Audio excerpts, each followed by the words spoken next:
नमस्कार। आज हम एक बहुत ही जानी-मानी लेकिन गहरी पौराणिक कथा पर बात करने वाले हैं।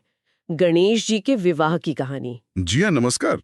ये कहानी अक्सर सुनाई जाती है, पर इसके पीछे जो संदेश है, वो सच में काफ़ी गहरा है। बिल्कुल, हमारे पास जो जानकारी है वो एक विवरण से है जिसका शीर्षक है गणेश जी का विवाह, बुद्धि और श्रद्धा की विजय।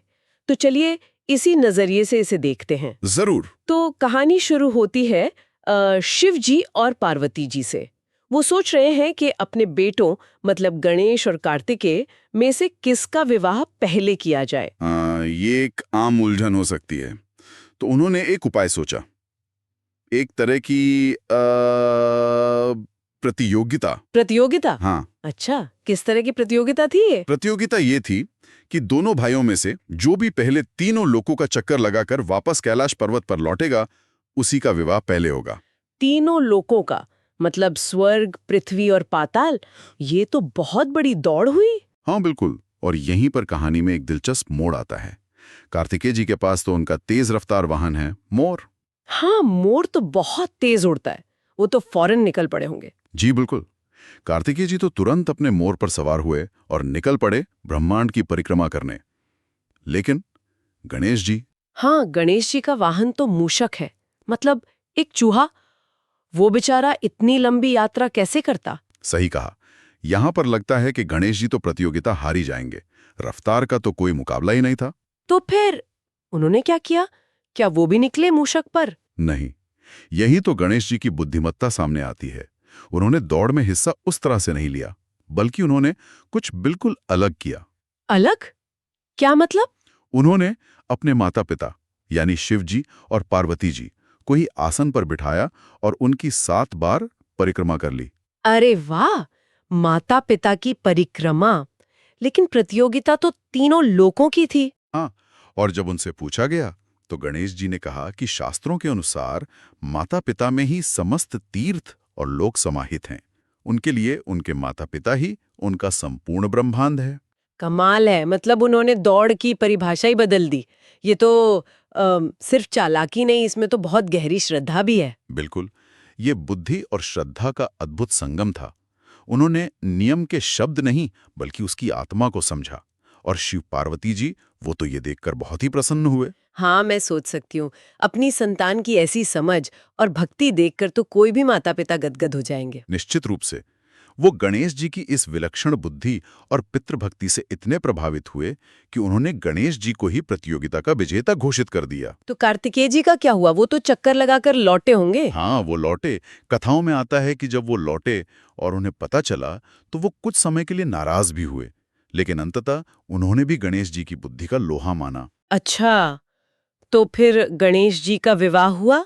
विजेता तो वही थे। जी हाँ, उनका विवाह प्रजापति ब्रह्मा जी की मानस पुत्रियों से संपन्न हुआ। मानस पुत्रियां? मतलब? मानस पुत्री यानी वो कन्याएं जो मन या संकल्प से उत्पन्न हुई हों। इनके नाम थे सिद्धि और बुद्धि। सिद्धि और बुद्धि। वाह, नाम भी कितने सार्थक है। सिद्धि यानी सफलता, उपलब्धि और बुद्धि यानी ज्ञान, विवेक। बिल्कुल, ये विवाह अपने आप में एक प्रतीक है। ज्ञान और विवेक बुद्धि के साथ जब कर्म किया जाता है तो सफलता सिद्धि मिलती है। और फिर इनके पुत्र भी हुए। हाँ, गणेश जी और सिद्धि बुद्धि के 2 पुत्र हुए, शुभ और लाभ। शुभ और लाभ।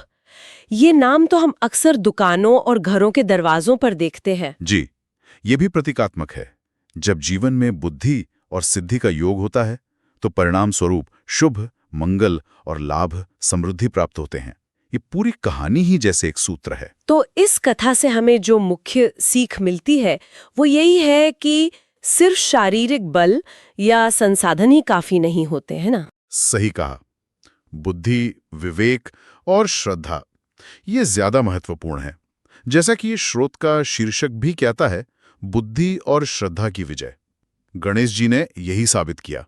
और शायद यही वजह है कि उन्हें विघ्नहर्ता कहते हैं, क्योंकि वो बुद्धि से बाधाओं को दूर करने का रास्ता दिखाते हैं। बिल्कुल, वो सिर्फ बाधाओं को हटाते नहीं है, बल्कि हमें वो विवेक और समझ देते हैं जिससे हम खुद बाधाओं का समाधान खोज सकें। सही निर्णय लेने की क्षमता। इसीलिए शायद किसी भी नए काम की शुरुआत में कोई भी पूजा हो, सबसे पहले गणेश जी की ही वंदना की जाती है, ताकि सब कुछ बिना बाधा के सफलतापूर्वक हो। हाँ, ये परंपरा इसी गहरे विश्वास का प्रतीक है कि गणेश जी की पूजा से कार्य की सफलता में बुद्धि और विवेक का साथ मिलता है। वो हमें याद दिलाते हैं कि असली शक्ति सोचने और समझने में है। ये कहानी हमें अपनी जिंदगी की चुनौतियों को भी एक अलग नजरिए से देखने को कहती है ना? जरूर। क्या हम भी कई बार कार्तिकेय जी की तरह सीधी दौड़ में लग जाते हैं, बिना ये सोचे कि शायद कोई और ज्यादा बुद्धिमानी भरा रास्ता भी हो सकता है? हाँ, क्या हम समस्या के बाहरी रूप में ही उलझे रहते हैं, जबकि समाधान शायद सोच बदलने में, एक अलग परिक्रमा करने में छिपा हो? ये सोचने वाली बात है। शायद हर चुनौती एक अवसर है अपनी बुद्धि और विवेक को इस्तेमाल करने का। सिर्फ बाधा नहीं, बल्कि समाधान खोजने का एक मौका।